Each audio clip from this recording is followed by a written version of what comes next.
ढेंकानाल जिला भुवन में कांग्रेस पक्षर ओडिशा बंद सफल।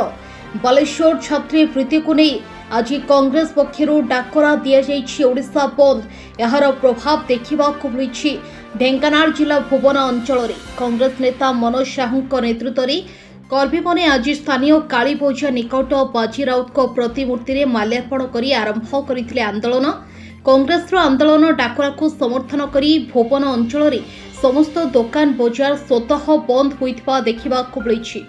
जिला संपादक विनोद महाराणा, जिला मीडिया सेल आवाहक मुसाफिक आलाम, कांग्रेस विधायक प्रार्थी विप्रवर साहू नेतृत्व में कर्मी मैंने पिकेटिंग कर समस्त सरकारी अनुष्ठान और विद्यालय गुड़िक बंद करुवा देखा मिली। अप्रीतिकर परिस्थिति को दृष्टि रखी पुलिस पक्षर व्यापक सुरक्षा व्यवस्था ग्रहण कर।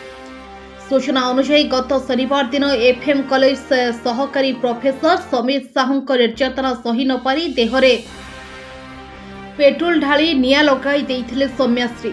तांको गुरुतर अवस्था भुवनेश्वर स्थित एम्स रे भर्ती करा जायतिला। सोमवार राति 11:46 समय से जीवन युद्ध रे हारी जाइथिले। तेबे एहारी भितर एक बड़ कला इतिहास समीर को सामना को आसी। सौम्याश्री मृत्यु पर आत्महत्या पछरे विश्वविद्यालय प्राध्यापक समीर कुमार साहू विकृत मानसिकता को नहीं एवं राज्य में चर्चा चली बेले उभय विरोधी दल शिक्षा मंत्री और मुख्यमंत्री इस्तीफा दाबी कर आंदोलन और विक्षोभ जारी रखिंट। विनोद महाराणा, जिला कांग्रेस कमिटी संपादक। आज सारा ओडिशा रे जो डबल इंजिन बीजेपी सरकार विरुद्ध रे कांग्रेस सभापति पीसी सभापति भक्तचरण दास को निर्देश क्रमे भुवन नगर कांग्रेस कमिटी सभापति मनोज साहू नेतृत्व में भुवन में ओडिशा बंद डाकरा दि जाता और आज ता कार्यकारी होउछि। भुवन बहु छात्र युव कांग्रेस कर्मी माने उपस्थित रही पिकेटिंग करी आज ओडिशा बंद को सफल करिबार लागि पड़िचंती।